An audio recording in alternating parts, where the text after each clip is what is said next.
جی آپ یہ دیکھ سکتے ہیں علیمہ خانم جو ہے وہ اس ٹائم اڈیالہ جیل کے باہر پہنچ چکی ہیں. آج کا دن ایک بہت اہم دن ہے کیونکہ دیکھنا یہ ہے کہ آج علیمہ خانم کی ملاقات ہوتی ہے نہیں ہوتی, کیونکہ خان صاحب کی صحت کو لے کے بہت تشویشناک جو صورتحال ہے جو ان کی آنکھ کو لے کے. سو ابھی آپ دیکھ سکتے ہیں علیمہ خانم کی جو گاڑی ہے یہ آگے کی جانب جا رہی ہے, اور ابھی ہم بات کریں گے علیمہ خان سے کہ وہ کیا کہتی ہیں. اچھا یہ بتائیے گا جو خان صاحب کی صحت کو لے کے اور آنکھ کو لے کے اس چیز کی تصدیق ہوئی انہیں پیمز ہسپتال لے کر جانے کی, سب سے پہلے اس حوالے سے آپ کا کیا موقف ہے؟ دیکھیں 28 سال ہو گئے, ہمیں آج تک کسی نے رپورٹ نہ دی ہے. ایک دفعہ ہوا تھا کہ بہت شور مچانے اور اچھے وقتوں میں, ابھی تو اچھے وقت نہیں ہے نا, ابھی تو اچھے وقت نہیں ہے, ہاں ابھی تو اچھے وقت نہیں ہے.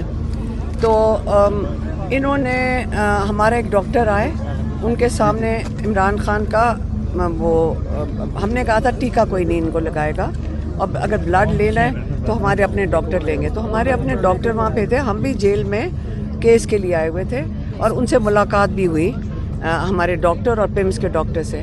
تو جب ڈاکٹر فیصل آئے ہوئے تھے, انہوں نے جب وہ بلڈ لے لیا ان کا, تو جیل انتظامیہ نے کہا کہ ہم آپ سے یہ بلڈ آپ شوکت خانم میں نہیں لے کے جا سکتے, یہ ہم لے کر جائیں گے, یہ پیمز میں جا کے ٹیسٹ ہوگا, آپ اس کو بالکل لے کے نہیں جا سکتے.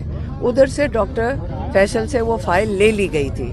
انہوں نے پھر ذرا تھوڑا سا ریزسٹ کیا, تو انہوں نے کہا ہاں یہ ہے کہ ہم آپ سے رپورٹ شیئر کر لیں گے. تو ایک ڈاکٹر پیمز کی ٹیم کے ساتھ پیمز گئے اور انہوں نے رپورٹ دی کوئی نہیں تھی, صرف وہاں پہ دکھا دی تھی, یاد رکھیں.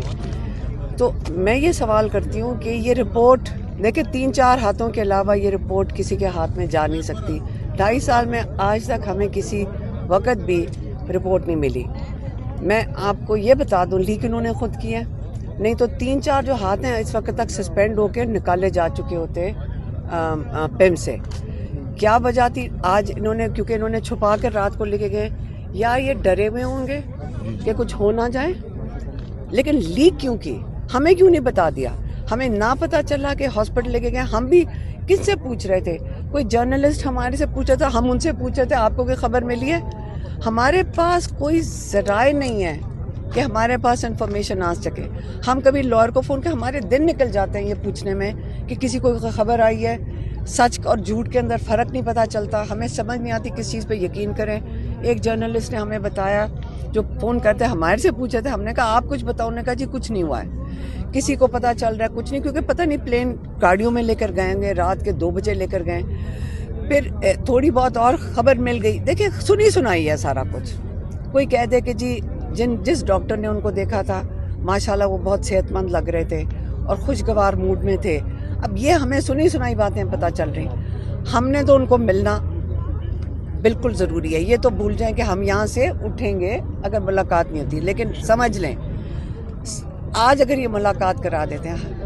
میری بہن جو ڈاکٹر ہیں, ڈاکٹر عظمیٰ, اس نے یہی کہا ہم جب عمران خان کو ملیں گے وہ کیا بتائے گا کہ میری آنکھ کو کیا ہوا ہے. وہ تو ڈاکٹر نہیں ہے, وہ ہمیں بتائیں گے کہ وہاں میرے یہاں کچھ ہوا تھا.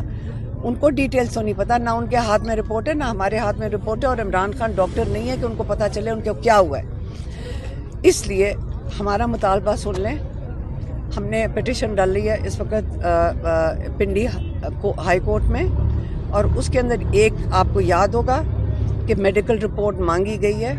چیف جسٹس یحییٰ افریدی نے سلمان راجہ کو کیا کمٹ کیا تھا کہ آپ کی ہماری فیملی کو میڈیکل رپورٹ دی جائے گی. یہ جمعرات کی بات ہے. اس کے بعد ہمارے جو وکیل ہیں وہ اڈیالہ پہنچے, انہوں نے رپورٹ مانگی. کسی نے ان کو لفٹ بھی نہیں کروائی, کسی نے ان سے بات بھی نہیں کرنے کی زحمت کی. ایک جو خط تھا ایک گیٹ پہ نہیں لیا گیا, لائرز دوسرے گیٹ پہ پہنچے. ادھر سے یہ انہوں نے بہت احسان کیا کہ جو خط دیا تھا رپورٹ کے لیے وہ انہوں نے لے لیا, انہوں نے ان سے ایکسیپٹ کر لیا. لیکن رپورٹ عمران خان کی میڈیکل رپورٹ جو یہ انہوں نے میڈیا کے کسی بندے کو ہاتھ میں تو پکڑا دی لیکن فیملی کو نہیں پکڑا رہے. میڈم یہ بتائیے گا سینیٹر, اچھا سن لیں ایک سیکنڈ, مجھے بات ختم کرنے دینا. تو اس لیے اگر ملاقات کرواتے بھی ہیں، ہمیں اس وقت عمران خان کا میڈیکل چیک اپ چاہیے اسپیشلسٹ ڈاکٹرز کے ساتھ، کیونکہ ہم نے جو چیک کروایا ہے پیمز کے پاس وہ اسپیشلائزیشن نہیں ہے جس چیز کی عمران خان کو ضرورت ہے. ڈاکٹر عاصم یوسف کی موجودگی میں اسپیشلسٹ ڈاکٹر عمران خان کی آنکھ کا معائنہ کریں. اور ہم نے کیونکہ چیک کروایا، ہمارے ڈاکٹرز نے چیک کروایا، انہوں نے کہا جی سب سے بہتر یہ ہوگا کہ الشفا میں یہ ایگزامینیشن بھی ہو اور ان کی ٹریٹمنٹ الشفا میں ہو اور وہاں ہی جاری رکھی جائے. یہ ہمارا مطالبہ، ہماری پٹیشن جو ہائی کورٹ میں ڈالی گئی ہے اس میں بھی ہے، اور آج ہمارا مطالبہ اڈیالہ کے باہر بھی یہی ہے. اسی چیز کے لیے ہم یہاں بیٹھیں گے. اچھا یہ بتا دیں، آپ سمجھتے ہیں کہ آپ کے بیٹھنے سے ملاقات ہو جائے گی؟ کیونکہ وزیر اعلیٰ سہیل افریدی 3 بجے تک بیٹھے رہے، پھر اس کے بعد وہ سپریم کورٹ جا کے بیٹھے رہے، لیکن کیا ہوا؟ تو کیا ہم نہ بیٹھیں؟ ہم بیٹھیں گے. دھکے ماریں، ڈنڈے ماریں، پانی، ہم تو بیٹھیں گے. اور آپ مجھے بتائیں کیا کروں؟ جیل توڑ دیں؟ کیا کریں آپ ہمیں بتائیں. ہم نے تو اپنے بھائی کو، ایک دن یہ بھی آ جائے گا، کیونکہ یہ جو حالت کر رہے ہیں عمران خان کے ساتھ، ناجائز، غیر قانونی، سارا دن یہ ہمیں پتہ ہے کہ وہ قانون کی جو مینیول کی یہ جو سارا دن ریسرچ کرتے ہیں اس کے اندر یہ ان کو پتہ ہے کہ پولیٹیکل بات عمران خان نہیں کر سکتا. یہ نہیں پتہ جو باقی سارے رولز ہیں جو یہ توڑ رہے ہیں، یہ غیر قانونی کام کر رہے ہیں، ان ساروں کو جو جیل کے قانون توڑ رہے ہیں، یاد رکھیں ان سب کو جیل ملنی چاہیے. کوئی نہیں کہہ سکے گا ہماری مجبوری تھی. ایک سیکنڈ. ہاں میڈم مشال یوسف آپ کو معلوم تھا عمران خان کے ہیلتھ کے بارے میں، اور آپ نے سہیل افریدی کو بھی کہا کہ دھرنا ختم کر دیں، مجھے معلوم ہے عمران خان صاحب ٹھیک ہیں. یہ مشال یوسف دیکھیں میری بات سنیں.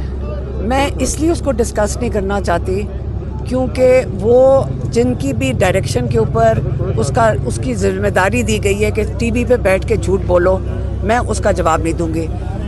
وہ اول تو میرا نہیں خیال کہ وہ عمران خان کی خیر خواہ ہے، کیونکہ اس کو ٹارگٹ ملا ہوا ہے. اصل میں اس کو ٹارگٹ ملا ہوا ہے علیمہ خان. اس کا کام ہے صبح شام بیٹھ کر یہ کرنا، اور مروت اور اس کو اکٹھا جوائنٹ ٹارگٹ ملا ہوا ہے. وہ بیچاری اپنا کام کر رہی ہے. یاد رکھیں عمران خان نے ہمیشہ جیل سے کہا تھا جا کے ان کو بتاؤ کہ ایجنسیاں تمہیں استعمال کر کے آخر میں کرش کر دیں گی. یہ بتا دیجئے گا کہ ڈاکٹرز نے جھوٹ بول دیا. ایک سیکنڈ، میں نے ابھی آپ کو دوبارہ دہرا دیتی ہوں کہ ہمیں جب یہ رپورٹ کا پتہ چلا ہے، یہاں پہ ادھر پتہ چلا ہے نا پچھلے ٹیوزڈے کو، میں نے سب سے پہلے یہ سوال نہیں پوچھا تھا کہ رپورٹ، انہوں نے کہا جی رپورٹ آ گئی ہے. میں نے کہا سب سے پہلے بتاؤ یہ لیک ہوئی کیسے. میں آج بھی یہی پوچھ رہی ہوں، یہ لیک کیسے ہوئی، یہ لیک ہوئی کیسے. یہ ہمیں تو 2.5 سال میں آج تک سوائے اس انفارمیشن کے، جبکہ کوئی پرائیویٹلی بھی ہم سے پوچھوا لیتے تھے، ہوتا نا پلیز کوئی پوچھوا دے، کوئی پتہ کروا دے، صرف یہ پتہ چلتا تھا کہ اللہ کا شکر ہے ساری رپورٹ ٹھیک ہے.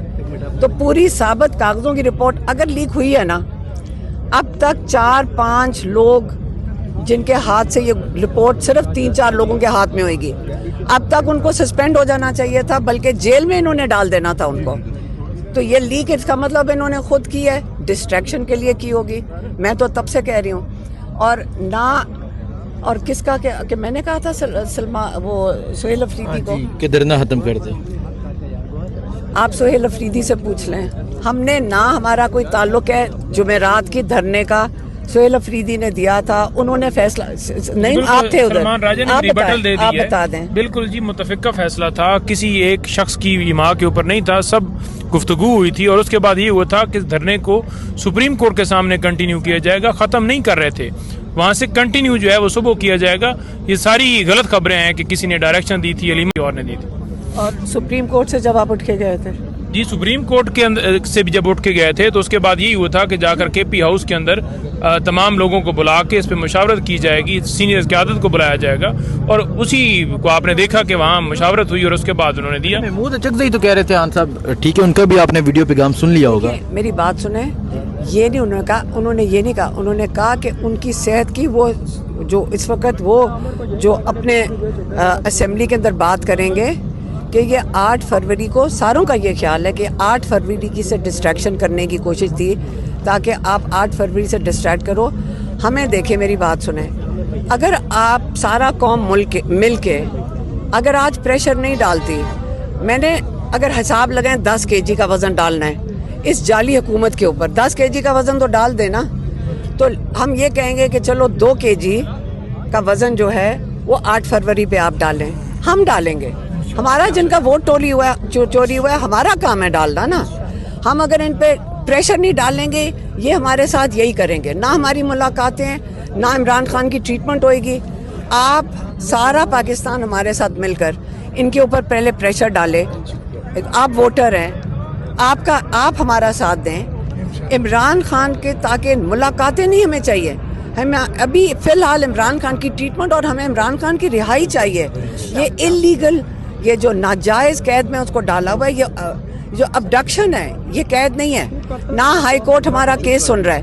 آگے چل کے کیا ہوگا, یہ اسی طرح ہی چلاتے رہیں گے. ہم نے یہاں 12 سال یہ بیٹھ کے نہیں کرنا. عمران خان پاکستان کی قوم کو ہم آج آپ سے کہتے ہیں کہ آپ کا فیصلہ ہوگا کہ اگر عمران خان باہر آئیں گے. سہیل افریدی وزیر اعظم سے ملے ہیں, یہ وہ وزیر اعظم ہیں جن کے بارے میں عمران خان دیکھیں, میرے ساتھ عمران خان کی بھی بات کر رہے ہیں. عطا تارڑ نے خان صاحب کے حوالے سے کہا کہ وہ بالکل صحت مند ہیں, تحریری رضامندی سے وہ مجھے صرف ایک چیز بتا دیں, عمران خان کی ملاقات, یہ خوفزدہ اتنے ہیں, اصل میں یہ اتنے ڈرپوک لوگ ہیں, اتنے خوفزدہ ہیں. نہ عمران خان کی, آپ صرف مجھے ان کا خوف کا لیول بتائیں کیا ہے. اتنے خوفزدہ ہیں کہ یہ کہتے ہیں کہ عمران خان سے ملاقات بھی نہ کرو. صرف یہ وجہ بتا دیں, اگر یہ دلیر آدمی ہوتے, اگر یہ کانفیڈنٹ ہوتے, اگر ان کو کسی چیز کا ڈر نہ ہوتا تو آج عمران خان کو ساری دنیا سے ملوا رہے ہوتے. ٹھیک ہے, یہ ڈرے ہوئے لوگ, خوفزدہ لوگ ان کے ساتھ نہیں ہیں. یہ تھوڑا سا ٹولہ ہے, جعلی مینڈیٹ کے ساتھ آئے ہوئے ہے, اور یہ ڈرپوک لوگ ہیں جو ظلم کرتا ہے. ہمیشہ یاد رکھنا, ڈرپوک انسان ظلم کرتا ہے, یہ ڈرپوک لوگ جو ظلم کر رہے ہیں. اور عمران خان جیسے انسان کے ساتھ ایک میں نے انٹرویو دیکھا, وہ کون سی عورت ہے, کیا نام ہے اس کا, شرازی, جو بہت روئی تھی نواز شریف کی پیٹلیٹ گرنے پہ. ہاں, اور ساتھ مشاہد حسین کا کسی نے کلپ بھیجا, اس کے اندر مشاہد حسین کے میں سن رہی ہوں کہ وہ کہہ رہے ہیں کہ اردوغان نے پچھلے سال آفر کیا تھا کہ عمران خان ٹرکی آ جائیں. یہ میں نے سنا. تو اب یہ دونوں کی جو اسکرپٹڈ انٹرویو کے اندر, میں آپ کو یہ بتا دوں بہت ڈرے ہوئے ہوں گے جو یہ اسکرپٹڈ انٹرویو آ رہا ہے, اور وہ پوچھ رہی ہیں اچھا انہوں نے کہا تھا, پھر وہ آگے سے کہتے ہیں دیکھیں سب سے اچھی بات یہ ہے کہ انہوں نے ایک چیز اکنالج کر لی اس میں, انہوں نے کہا معیشت اور دہشت گردی, یہ دونوں چیزوں کے خراب ہیں نا, انہوں نے یہ کہا ہے. کیونکہ اس لیے انہوں نے کہا کہ اگر عمران خان ٹرکی چلے جاتے ہیں تو ہماری جو معیشت اور دہشت گردی ہے نا, اس کو بھی تو ٹھیک کرنا ہے. تو آپ مجھے بتائیں کہ عمران خان کے ترکی جانے سے معیشت اور دہشت گردی کا کیا تعلق ہے؟ آدھی یہ بتا دیں کوئٹہ میں جو ہوا وہ کیا کریں, کیا ترکیہ کے, میں تو آپ کو یہ بتا رہی ہوں جو میں نے ابھی کلپ میں سنا ہے صبح کو. یہ ہمیں دیکھیں, میں آپ کو ایک دفعہ کلیئر کر دوں, نہ ہمارے سے رابطے میں زیادہ سے زیادہ جو ہمیں خبر ملتی ہے وہ اصل میں آپ لوگوں سے ہی ملتی ہے. ہمارا اڈیالہ کے علاوہ آپ لوگوں, جب آپ ہمیں سوال پوچھتے ہیں, آپ جب سوال پوچھتے ہیں, میں خاص طور پہ انتظار کرتی ہوں کہ ہمارے 4-5 ریپریزنٹیٹیوز گورنمنٹ کے, وہ 4-5 سوالوں سے ہمیں اندازہ ہوتا ہے کہ اس وقت گورنمنٹ کی پریشانی کیا ہے. ہم اپنی جس کو ڈاٹ کنیکشن کرتے ہیں نا وہ کر لیتے ہیں. آج یہیں بیٹھیں گے. ہاں بالکل, اس لیے یہاں بیٹھیں گے کیونکہ دیکھو آگے جا کے یہ لوگوں کی گاڑیاں توڑتے ہیں, یہ آگے جاتے ہیں, ان کو ٹریپ کر لیتے ہیں اور لوگوں کی گاڑیاں توڑتے ہیں, لوگوں کو اٹھا کے لے جاتے ہیں. بہتر یہ ہے کہ ایسی جگہ ہو جہاں پہ یہ ٹریپ نہ کر سکے. اوکے, بہت شکریہ میم.